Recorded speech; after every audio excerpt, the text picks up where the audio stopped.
Well, it was an and still kind of a night on Saturday at UFC 220. Both men who entered the event as champions also left with the belts around their waists. Stipe Miocic, Daniel Cormier have successful title defenses and rather dominant title defenses against challengers Francis Ngannou and Volkan Ozdemir. Both these champions came in looking to prove a point against some heavily hyped challengers, and we saw Miocic absolutely shut down Ngannou for the majority of 5 rounds. First round, a little back and forth, a little dicey, but as time went on, Miocic completely took over, got the fight where he wanted, and just overwhelmed Ngannou for the course of 5 rounds and sets that elusive heavyweight record for most consecutive title defenses. He now has 3 in a row, and whether you consider him the greatest heavyweight or not, the best heavyweight fighter, he is without question the most successful heavyweight fighter to hold that UFC belt, and no one can take that away from him anytime soon.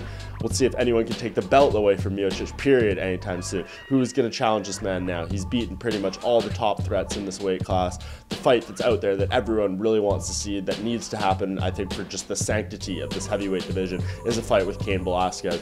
But we know Velasquez, the former champion, has just been dealing with injury problems for years now. He's apparently on the comeback trail once again, but I don't think anyone's going to be completely convinced until he gets back in the octagon, starts competing with regularity again, and we just haven't seen that out of him in recent years. So what do you do if Velasquez isn't coming back, isn't ready to fight for the title? I think you go back to Fabricio Werdum. He seems like the most legitimate contender at this point. He's got a couple wins in a row, a former champion. He has history with Miocic, got knocked out in front of his home country people, and I think running back that fight again would be fine if Velasquez is unavailable anytime soon. As far as the co-main event, Cormier, another kind of weird situation for him. Of course, he gets the title back after the whole John Jones fiasco of him getting stripped due to the failed USADA test, all that kind of stuff. Comes in, just completely shuts down Ozdemir, gets the second round TKO, and for him, he's just really feeling like the champion once again, which he admitted afterwards. But who does he fight at this point?